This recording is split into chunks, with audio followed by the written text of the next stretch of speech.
Okay, how we doing, everybody? It has been quite a while. It's been a little bit, and had a couple things going on. Um, I was really hoping to have a new mic by now, but unfortunately, that was something that I could not do. Hey, Boston hippie, how we doing? So no, I was not able to buy a new mic yet. Um, I, as a lot of you know, I went on that cruise a few weeks ago, and it was um, it was pretty fantastic, and it was all paid for. And the price of that though is I missed some work, so I was able to pay my rent, whatever. But a couple other things that I wanted to do, I have to put off a little bit, and that includes buying a mic. So that will be soon. Um, but in the meantime, uh, I am I'm happy to be back and be talking to you guys again. And I realize that I'm going on a little late. I'm going on later than I thought, um, that I planned on anyway. But I'm uh, I'm glad to be here now. Anyway, so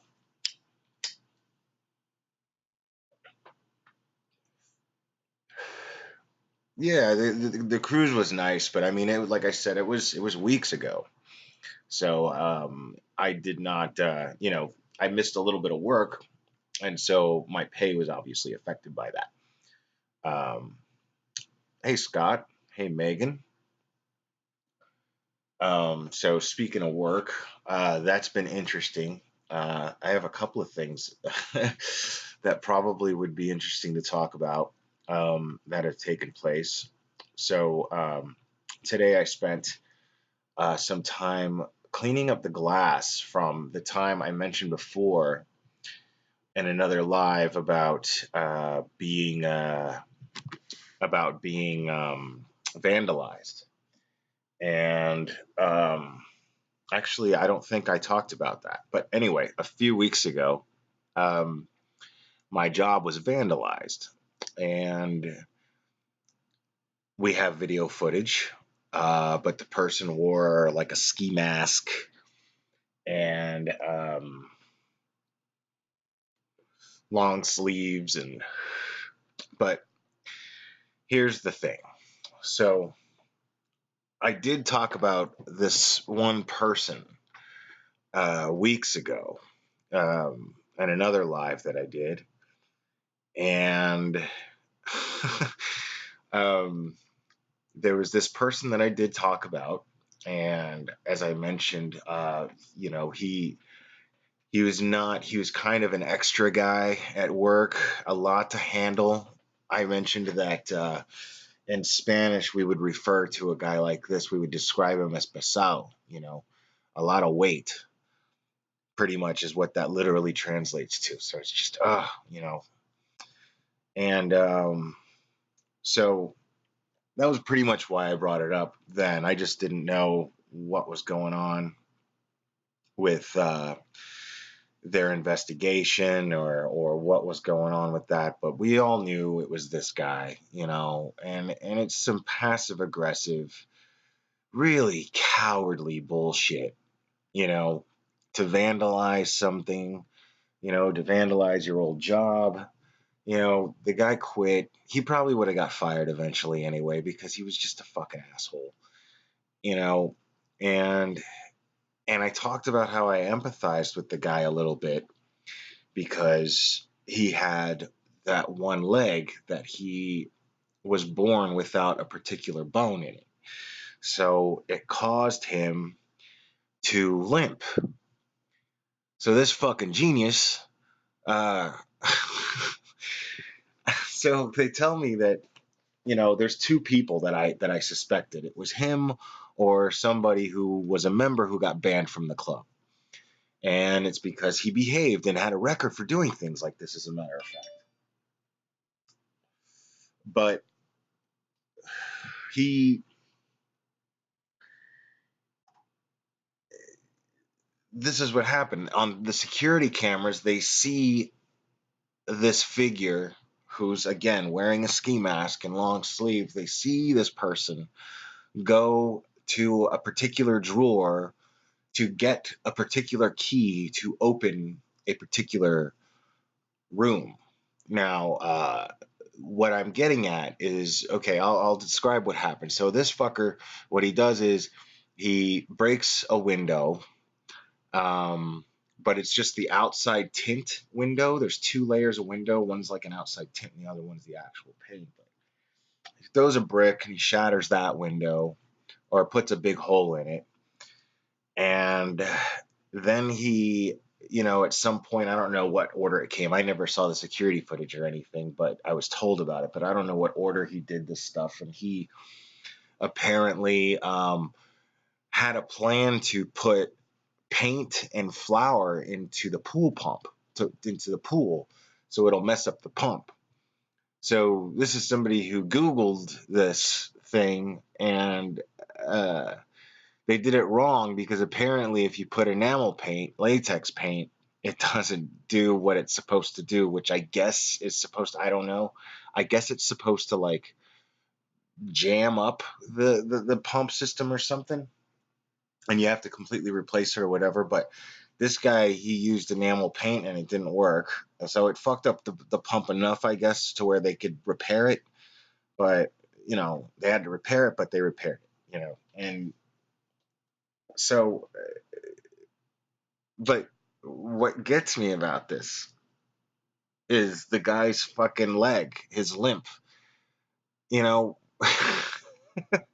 this guy, this dude is on a security camera, fucking cutting through the hall. He also fucking lit a garbage can on fire and put it in the elevator.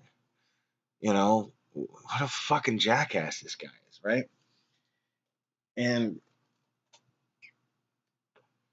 so they end up, they're telling me that the guy on the camera has this distinct fucking limp. And he's an ex-employee. Like, you don't think people are going to recognize your limp, dude? Are you that fucking delusional that you don't? I mean, why did you bother wearing a ski mask? What was the fucking point of the ski mask? So, yeah, man. So, this guy's a real piece of work. So it's fucked up what happened to the club, and we were able to keep it on a hush hush for the most part, because the last thing we wanted to do was make any of the members or guests feel uncomfortable, like they're in any kind of danger, because they're not. This guy's a coward, and this is why he did that, and so it doesn't matter. But anyway, hey Michelle, it's good to see you. Hey Catherine. So I there's that happened, which I thought you guys would get a kick out of hearing that story. Um, on a little bit of bad news, though, it's not a big deal. It's not crazy, but I got passed up for a promotion. Um, Again, it's the second time. But you know, and what bothers me is that it's why I was passed up.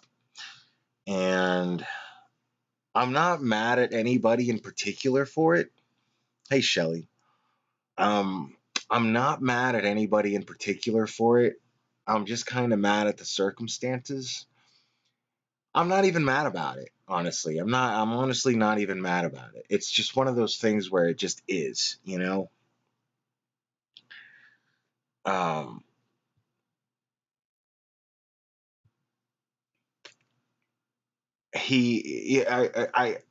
so what happened was basically, there's only so many salespeople. What I wanted this time, I wanted to be um, a sales representative.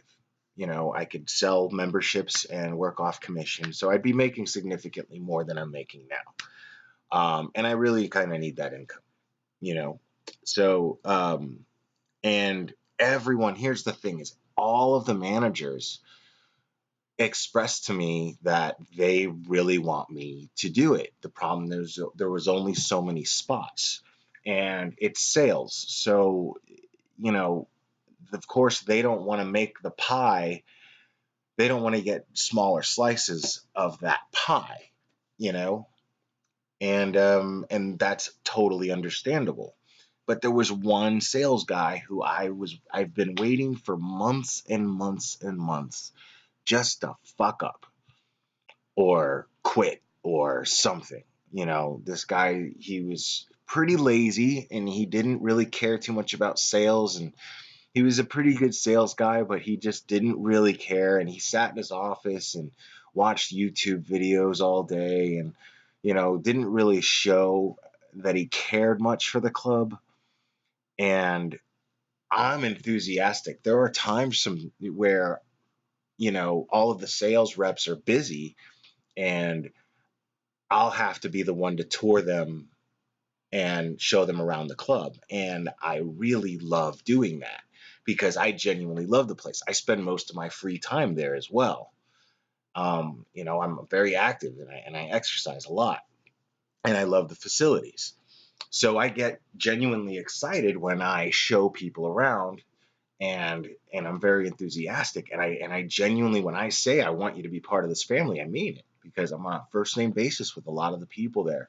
And it's very, it's not a luxury place, but it's very exclusive, and everybody treats everybody really, really nicely and very well. It's constantly uh, a positive vibe in there, and I love working there.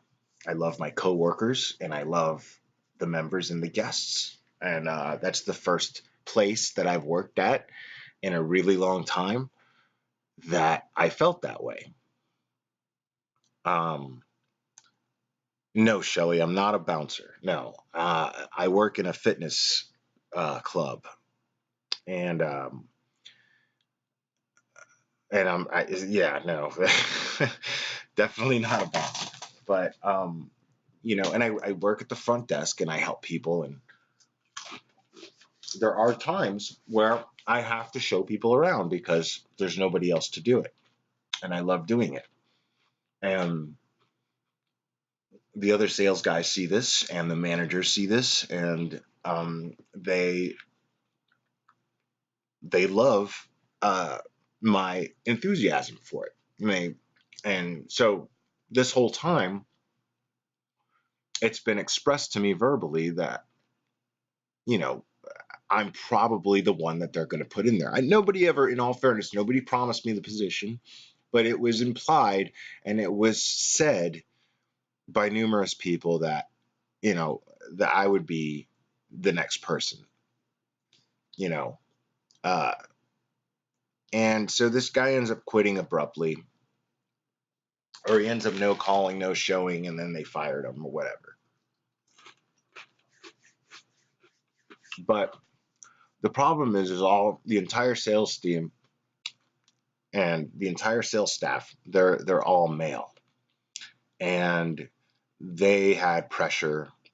The club had pressure to put in a female, um, because you have to have that kind of diversity in the workplace. It's just what it is. You have to have that kind of diversity in the workplace.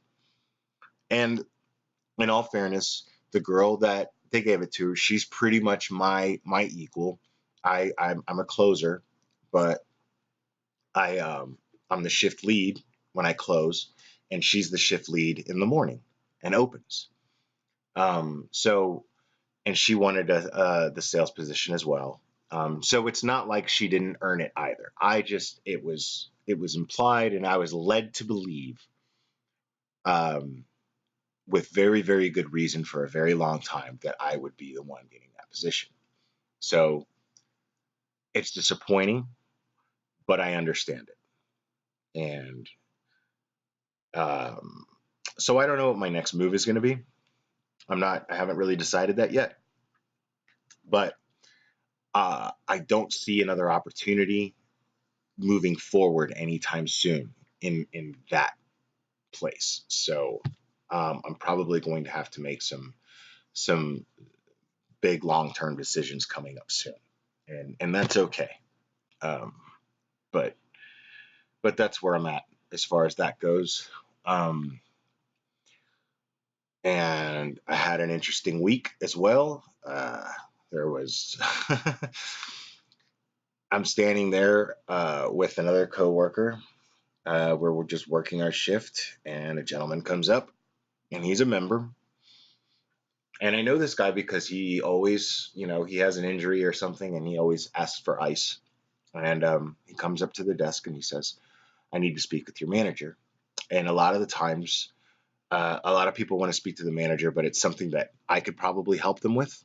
And the managers are usually very busy, so I would prefer if I can, if it's something I can help them with, so that I don't overload my managers, I will see if I can take care of it myself. So I asked what the issue was. Hey, Manon. And I asked what the issue was, and the gentleman says that the general manager accused him of taking photographs with his phone of women working out.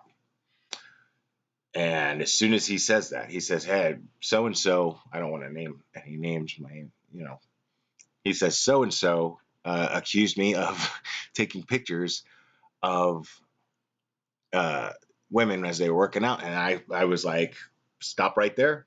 Let me go get this guy."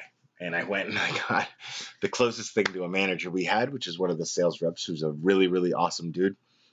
And I go into his office and I say, "Hey, man, so there's this guy outside, and he's saying that uh, he wants to speak to somebody because," and the guy had brought his wife. That's something I forgot. I left that out. He's like, here's my wife to, so he obviously brought his wife in to try to uh, vouch for his character. But I don't know. In situations like that, I feel like that usually makes them look even worse and makes them look guilty. Um, but anyway, it was just very awkward. And so I get over there and I tell him about and I tell them about I tell him about the gentleman that's up there and what's going on. And he says, he goes, "This guy, man, did he really bring up his wife?" And I was like, "Yeah, yeah." And he starts laughing hysterically, right?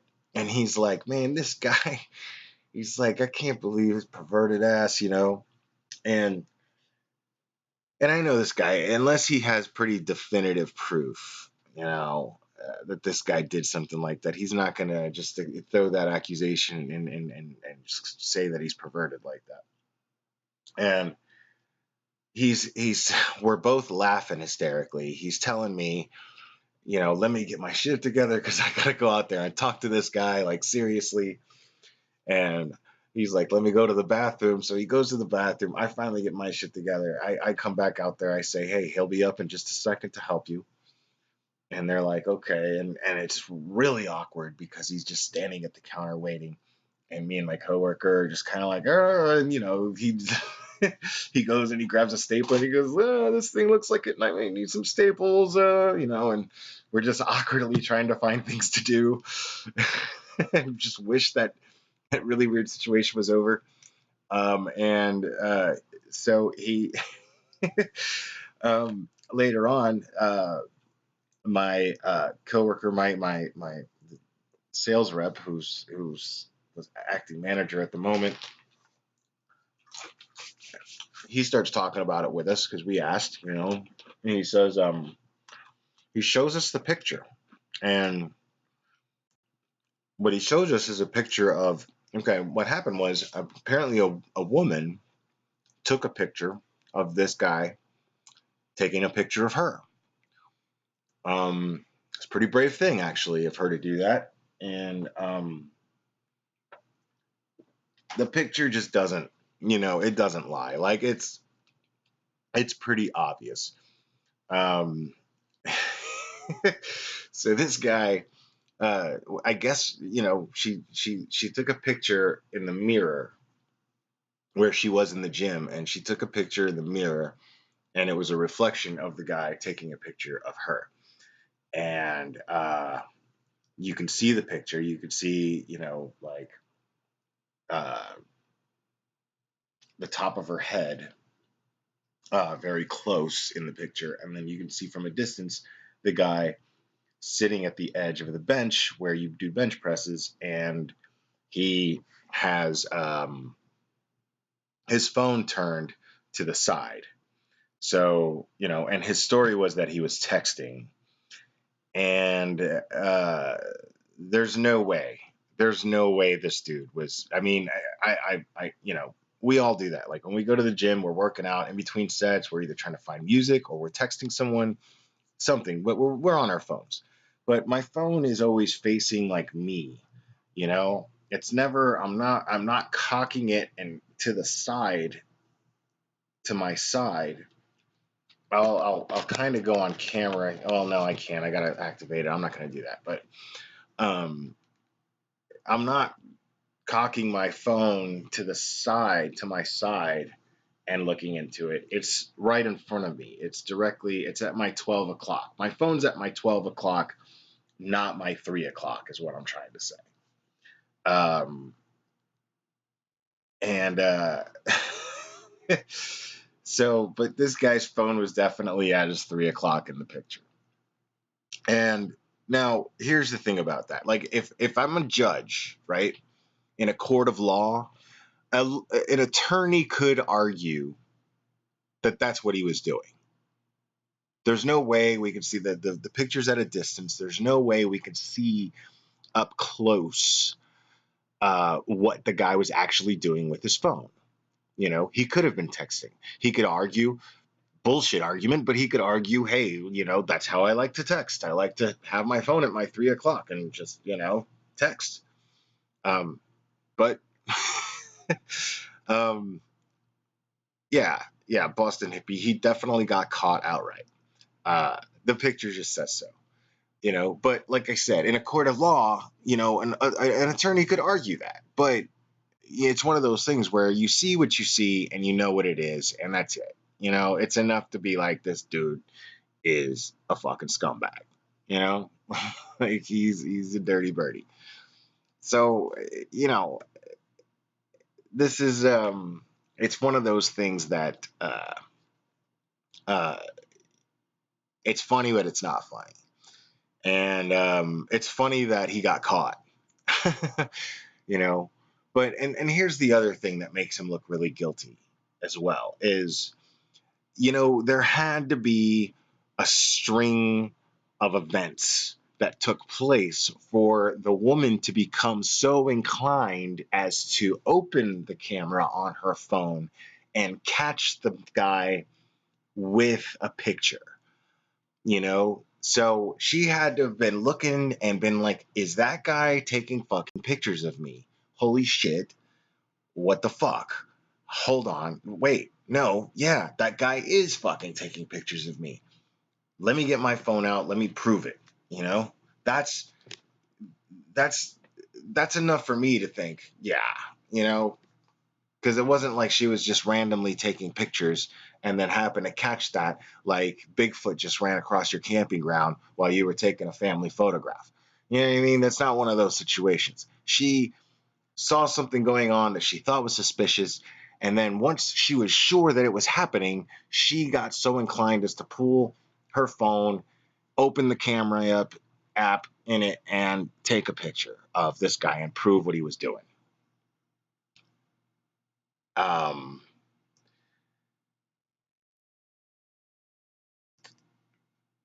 Okay, so Shelly, I'll go ahead and answer your question real quick. You asked, do I still do lives with Kay? Uh, and yeah, you did. Yeah, I started off with Kay. And as far as I know, Kay and I are still very, very cool. We're just, we're in separate directions right now as far as what we're doing creatively, I guess. At the moment, you know. So I kind of wanted to focus on my own thing, and she wanted to focus on hers, and she's busy with a family. If you notice, she doesn't go on live very, very often. So she's just a very busy person. And and so, but as far as I know, we're cool. We might do another one at some point. There's been talks here and there whether or not we will, but nothing solid has been planned. But I love doing lives with Kay, and I would love to do more lives with Kay. So, uh, not saying yes or no. I just we'll see. Um, but what else did I want to talk about? Okay, so is anybody out there Tool fans? Is anybody out there like Tool? I'm curious about that.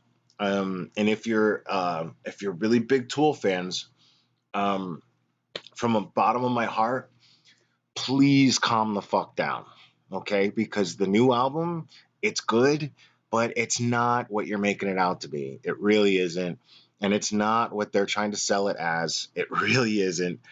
It's definitely not my favorite of what they've done in the past.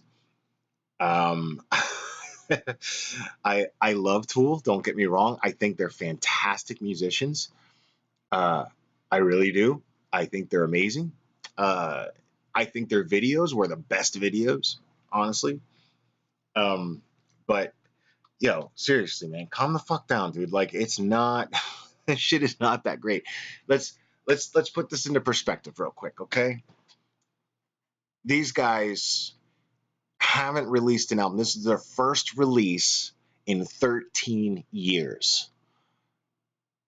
13 fucking years. Now, so to me, you know, it's okay. To me, it's okay to make your fans wait 13 years for a record.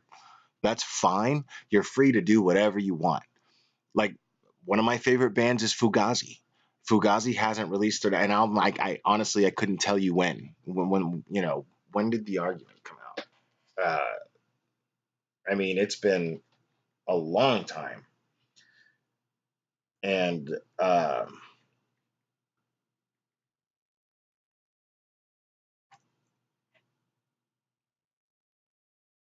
I'm trying to find, yeah, okay. Fugazi's argument came out in October of 2001. So it's it's yeah, it's been almost 20 years since they released an album, and they never officially broken up, you know. And they might, Ian McKay is always saying, when people ask him, is there going to be another Fugazi album? He's like, maybe, maybe not. But Tool didn't do that. See, Tool, like 10 years ago, I remember reading in a magazine, some rock magazine, uh, Maynard saying that this was about 10 years ago, and when asked when's is something new in the works for Tool, is there going to be a new album, blah blah blah, and he's saying, well, we're trying to compose the perfect rock album. Those were his words. And so okay, you took 13 years to put out a record, and which is fine, but it's pretty fucking pretentious to say it's because you're working on the perfect rock album. And let's talk about the definition of that. What is the perfect rock album? In my eyes, the perfect rock album, to me, the definition would be an album that whoever hears it, whoever likes rock and roll, whoever hears that album can't get enough of it, has to listen to it constantly. They have to, I'm addicted to this record. It's the greatest record I've ever heard, and I can't stop listening to it. I don't even feel fucking close to that when I listen to that record, man. Not even a little bit. Like, it's good. I like it, but it's not fucking great. As far as I'm concerned, I mean, what is a great album? What is a perfect album? I mean, it's art. It might be perfect to somebody, it might not be to somebody else. But when you call it the perfect rock album that you're working on, then you need to deliver that to everybody that you're promising it to, right?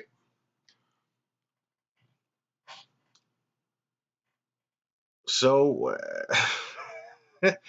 so sorry, Maynard. And I mean, it's it's these long intros on the record, which they're known for. They do that. These long lead-ins on their records, and then usually there's an eruption of the energy in the song, and then with a fantastic climax towards the end, and then maybe it'll slow down again. But at no point did I ever really hear this great amazing climax. I heard really impressive drum fills and drum sound.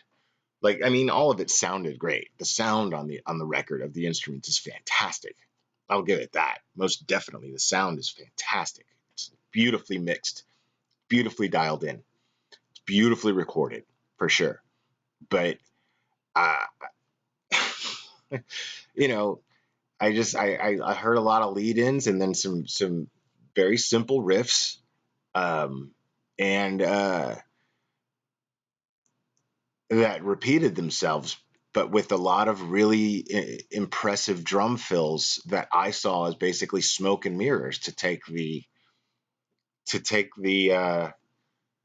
attention away, to misdirect the listener uh, from the fact that the riffs were just playing the same riffs over and over again and not really putting a lot of effort into it, is what it sounded like to me. As far as like, if I'm trying to describe, if I'm trying to compare it to what I think the perfect rock album would be, right? What I think the perfect rock album would be.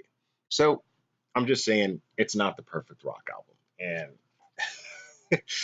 and I think that Tool fans, hardcore Tool fans, are just drinking the marketing Kool-Aid that they put out. You know, I mean, you couldn't even, until this new record was about to be released, you couldn't even stream uh, Tool from Apple Music, from iTunes or Spotify. You know, you got lucky if it came on your Pandora. But I mean, what the fuck is that? Like, our music is so good that it's so limited to what you can, and so people buy into this shit. People buy into this, and they're like, well, they have to be this amazing, great band because this is, you can only buy it here and you can only buy it there. Fuck out of my face with that. That's, to me, that's some that's just a marketing gimmick that everybody fell for. And the fact that they took 13 years to release this record is making everybody, all their hardcore fans, sit there and overthink it into believing that this is the perfect rock album, the most amazing rock album ever written. And it's, to me, I mean, didn't really resonate with me like that. So yeah, I think it's pretentious as fuck to do that the way that they do. And I think people are silly for buying into it. But that's just me.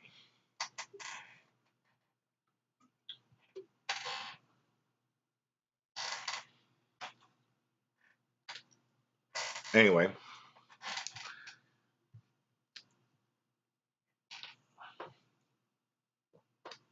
sorry, I'm going over the chat here a little bit.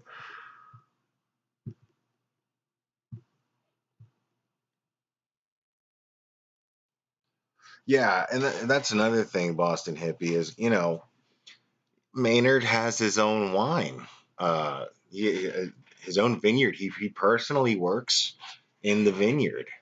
He loves it. It's his first love, is his wine and his company.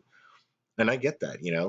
I mean, but the thing is it that's reinforces my point even more. You know, these guys are entrepreneurs. They're smart entrepreneurs. They know how to sell their product. That's all this is, you know, and everybody's buying it because they know how to sell it.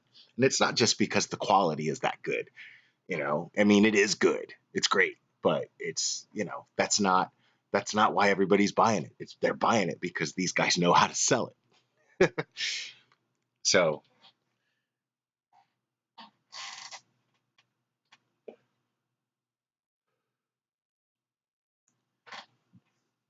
anyway,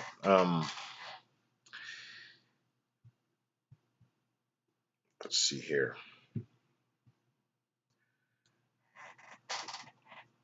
So, you know what you don't hear anymore? You don't hear dead baby jokes. So, what's cold, blue, and doesn't move? The baby in your freezer.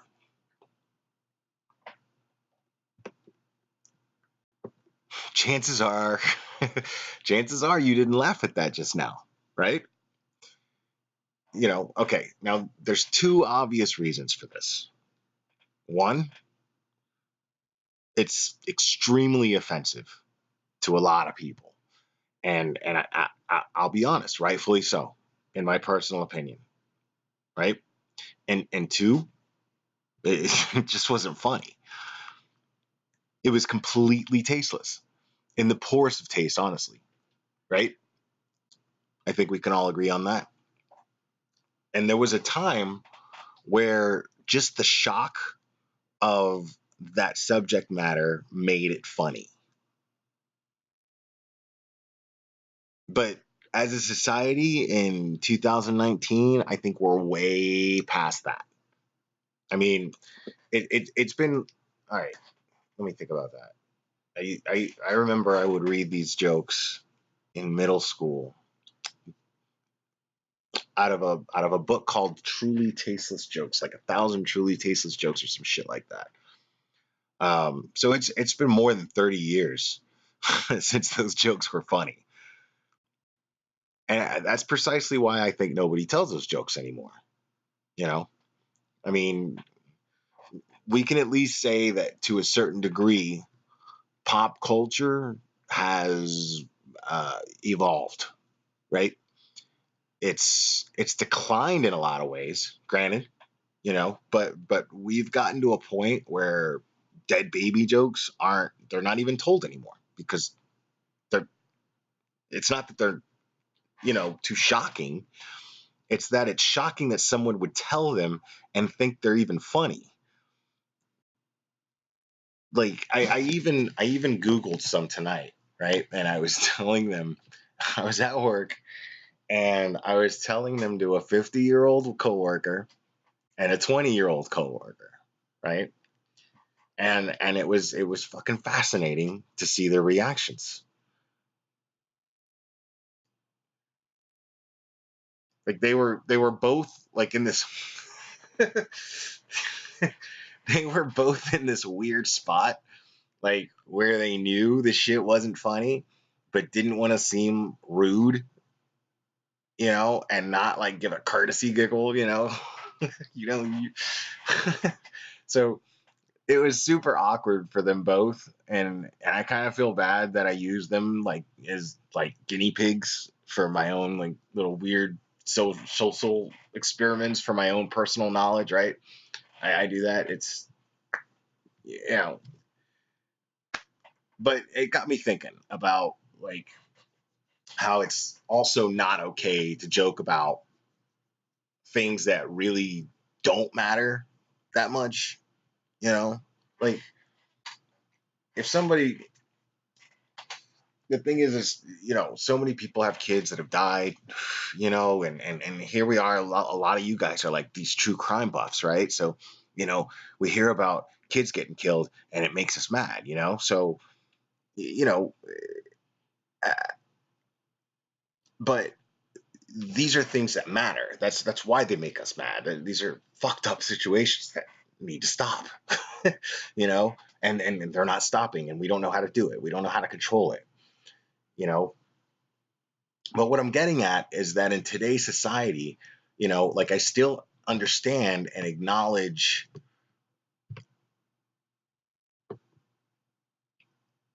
you know, I still understand and acknowledge that there's a line, and crossing that line means you went too far and the shit's simply not funny. But we're settling, we're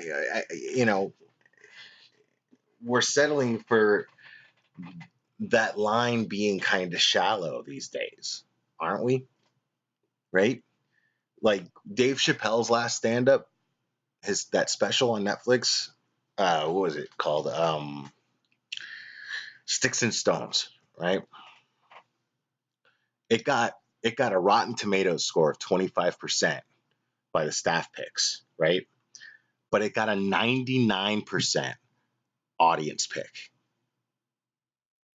So people like, just, you or me, the public, 99% score, that's the score it got. Like, so dude, that variance is out of sight, homie. That shit speaks volumes to me, right? Honestly, I don't think, I don't even think I really want to talk about the subjects that he talked about, which people consider to be controversial, right? I'd rather try and focus on the why. Like, first of all, why was there such a variance in the scores between audience and staff? What fascinates me is that I can't help but wonder about the circumstances in which that staff score was even taken, right? Like, think about that. Like, what was going on in that office for those who had to screen it? My brain wanders like that sometimes, as you can clearly tell. But indulge me here for a second, right? Indulge me here.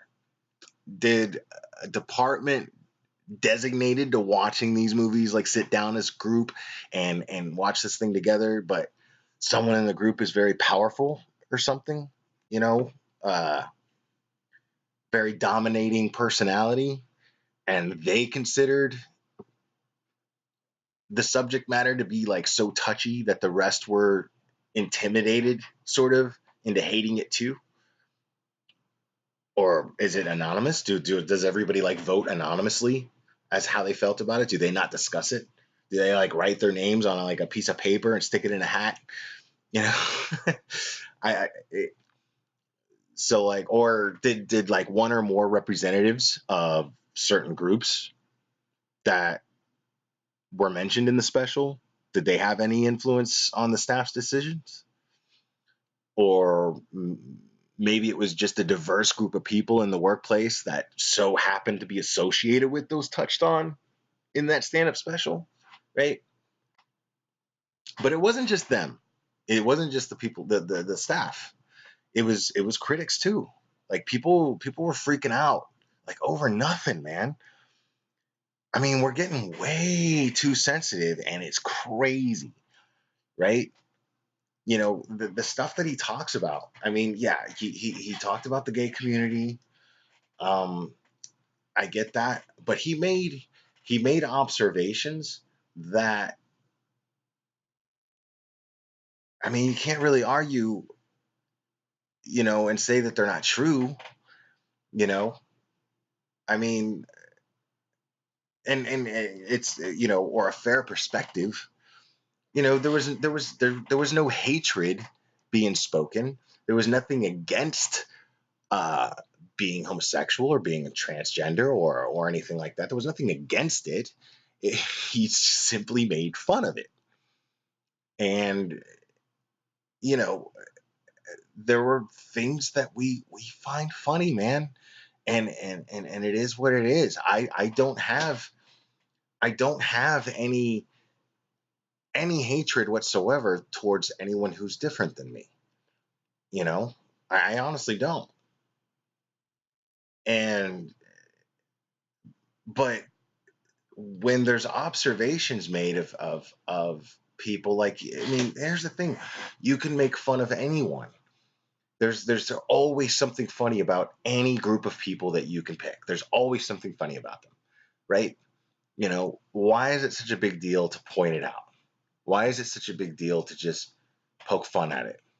And some might argue, okay, well, why did he pick those groups of people to make fun of? Well, probably because for some reason you're not supposed to. And why not?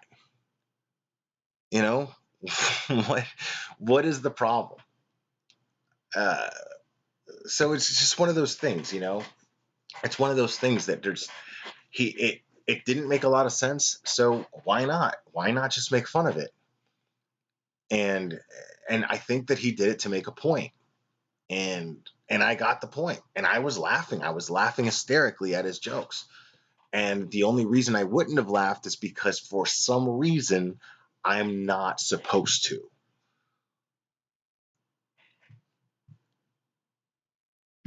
And I don't really get that. Um, I don't really get that. And to me, I applaud Dave Chappelle. I applaud him for simply just being funny and not being afraid to point out the things that he thinks are funny and point out the fact that it's harmless to point these things out. It's absolutely harmless. Look at the title. The title is Sticks and Stones. Why can't he just say something funny? And why does it have to be controversial because he does so? And he's been doing this from the beginning of his career. This shouldn't even be a shock to anybody. He's been doing this since Chappelle's show. Uh, and and we all know that the greatest the pioneers of anything, of any type of art, are the ones who tested boundaries, the ones who tested limits.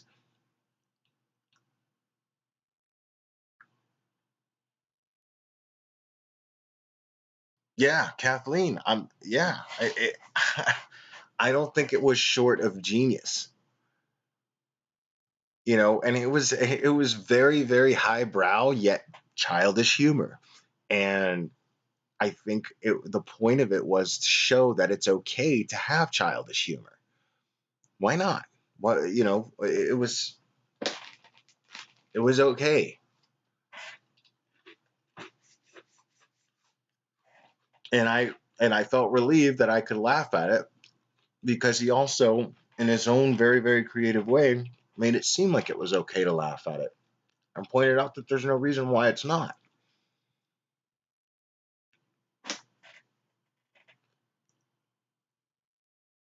So, yeah, I applaud Dave Chappelle for pushing those boundaries, you know, and he's simply telling jokes simply because they're funny. That's it. you know, there was nothing hateful. Uh, it was just simple observations. And one might argue he talked about abortion and he joked about abortion, and that has that's comparable to a dead baby joke. It's not comparable to a dead baby joke, because what he talked about was the issue of abortion.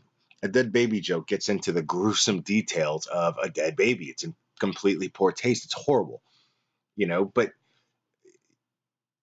he talked about the issue of abortion and a woman's stance on it versus a man's stance on it and his stance on it. And he joked about it, and he's very, very candid. If you look at the history of his comedy, of his stand-up comedy, he just makes shit up and he just says something because it's the funniest thing to say. What he thinks is going to be the funniest thing to say about it. And I agree with you, Kathleen. I think a lot of the LGBTQ community probably thought it was funny. Think about it. I mean, if it got 99% on Rotten Tomatoes, that's because they thought it was funny too. You know, they thought it was funny too. If it got 99% by audience, You're gonna tell me only straight people watch Dave Chappelle? Come on.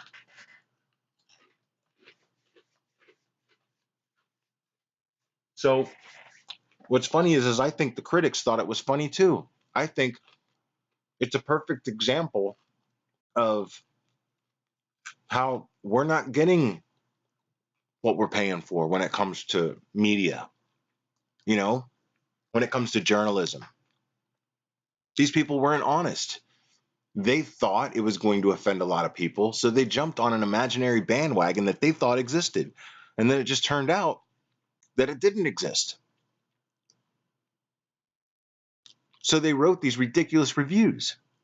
I read one where it was comparing to the class of David Letterman after 9/11, simply because this thing came out in early September. It's not even 9/11 yet.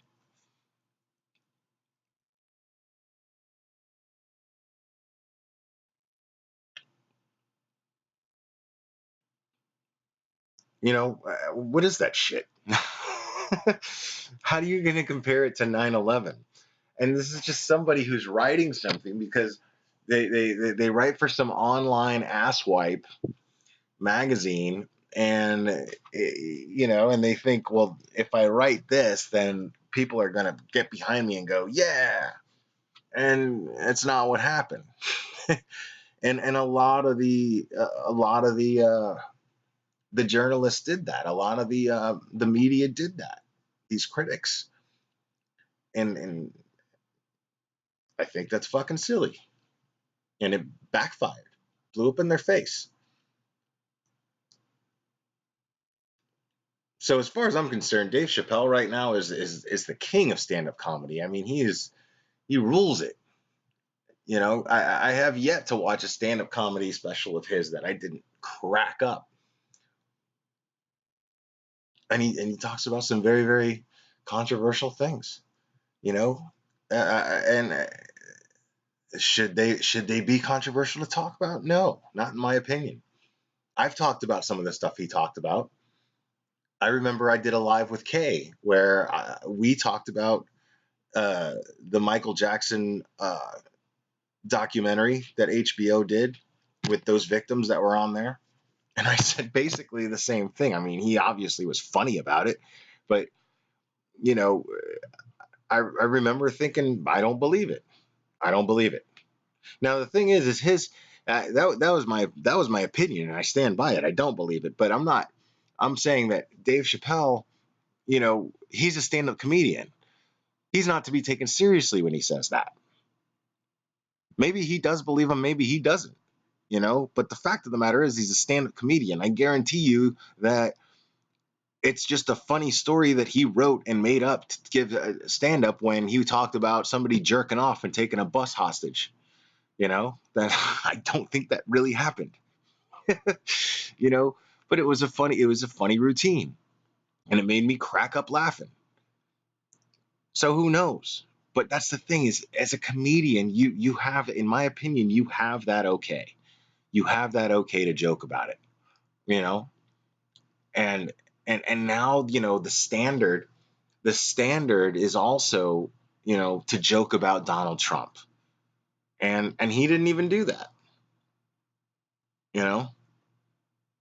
And I'm not a Trump supporter by any means, but again, the unspoken standard is to get up there and joke about the president. And it's not just Trump, it's any president. But since Trump is the easiest person to joke about, the easiest president to rip on for forever, he probably thought it was too easy and didn't even bother to touch it. I thought that was hilarious. And yeah, Pryor and Murphy are his main influences, which isn't surprising at all. Yeah, they were pioneers. Definitely pioneers. I hear that Eddie Murphy is actually supposed to be doing a new stand-up special. He's getting paid millions to do it, and it's going to be on Netflix. So I'm excited about that because he hasn't done stand-up since Raw, and that was fucking like '88.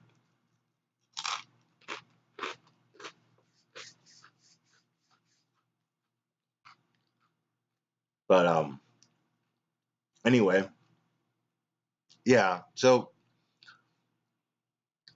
I'm gonna look at the chat a little bit here. See how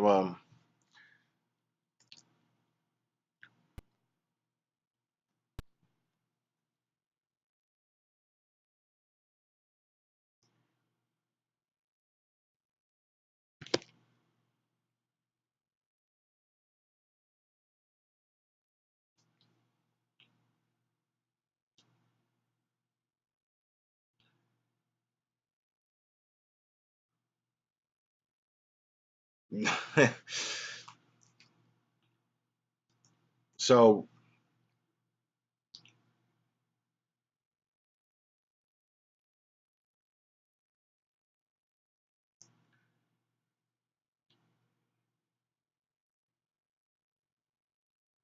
yeah, Kathleen, you said nothing should be that sacred. I mean, again, like I said, there are certain things. Like I'm not denying that there is a line. There are certain things, sure, that are inappropriate to talk about and joke about, sure. But the things that he talks about and jokes about, I don't think are anything that's not okay to joke about. Um, it's the world we live in, and it's a wonderful world. There's horrible things about it, but but if it's a funny world, I'll take that. If it's a funny world we live in right now, I'll take that. Somebody can point it out, you know, hey, that's great. So, God bless somebody who can take these things and make light of them in the way that he does.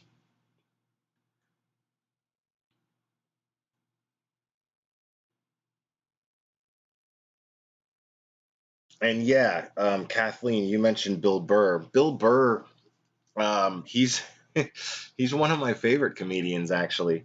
Well, actually, one particular stand-up of his that I really loved was "Why Do I Do This?" And that one to me is the funniest one because he makes some really funny points. Um, and and he's a white comedian who has a way of making it okay to find humorous uh, humorous aspects of the black community. Um, Black comedians do it all the time. You know, and it's never a hatred thing. It's just there are certain things that are funny about every race and every nationality, and these things are funny, man, and it's okay to talk about them. You know, it's in my opinion, it's okay to talk about it. Shelly, I am in Tennessee at the moment. I was born in Missouri, and I grew up in South Florida, and I lived in Atlanta for about 7 or 8 years, and now I live in Tennessee.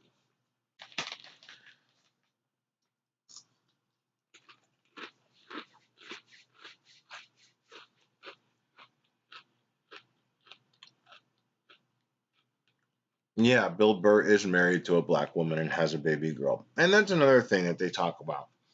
Um, they talk about how um, I hear critics say things like they'll use the fact that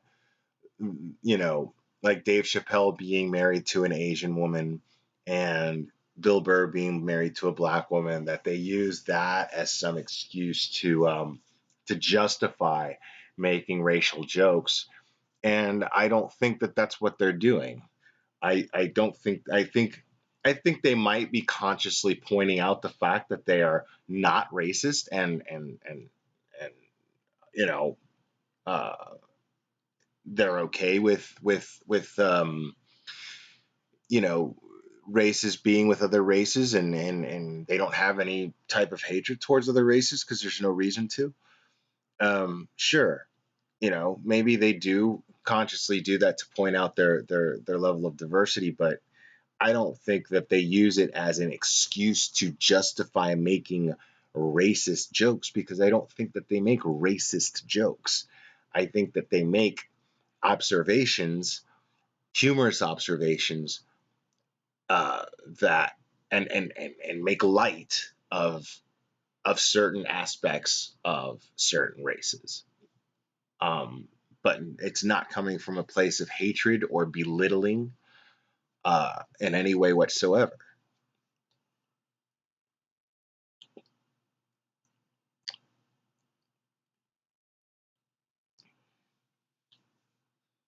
And yeah, hey Scott, I actually lived in Marietta too for a while there. Um, yeah, um, and there was things I loved about Atlanta, but other things that I didn't. Um, but I guess that's any place.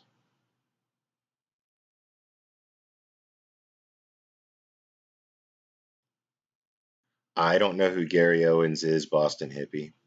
Um, but um, but yeah, I don't know, man. You know, and people are different everywhere.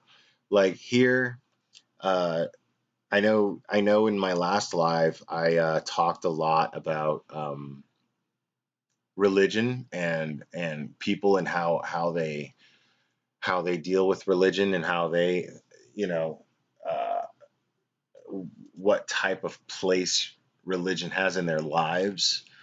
And I, I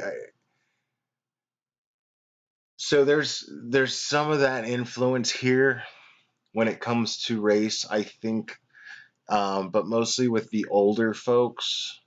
But even still, most of the older folks that I come across, they're not, you know, you can tell they were brought up a certain way, but they don't really practice it, which is pretty interesting. Um, and there's just more diversity now, you know. You have a lot of different nationalities living in every major city, and um, and that's uh, and that's a wonderful thing. I think that's fantastic. Um, I'm really happy to be living in a world and living in a place in such a melting pot of diversity. When I remember I worked as a body piercer on South Beach in a tattoo shop for quite a few years, and I really really enjoyed. One of my favorite things about it, and I used to say this when people asked me if I liked it there, the way I would describe it, it was because it was such a tourist spot for people from all over the world, that uh, it was kind of like a poor man's way of getting to travel the world. That's what it was kind of like. I got to, all you had to do was just talk to people. People would come into the shop, and I would just strike conversation with them and ask them where they're from, and we would discuss. I would ask them questions about their culture, and I would ask them questions about where they live and where they're from, and uh, it was very intriguing and very insightful, and I enjoyed it a lot. And so it was like I used to describe it as getting about maybe 5% of traveling, of what you would feel like traveling the world. So um, so anyway, guys, thanks for logging on. Um, there's more stuff to come. I'm gonna get some other stuff in the works pretty soon, and uh, I'm gonna be getting a mic. Don't worry about that. So it probably doesn't sound real bad now, but it definitely doesn't sound as good as it did when my mic was working. But I do apologize for that, and I want to thank everybody for logging on anyway. And thanks so much. And I will be back on hopefully by next week with a mic. So have a good night, everybody. Thanks again. Good night. Love you.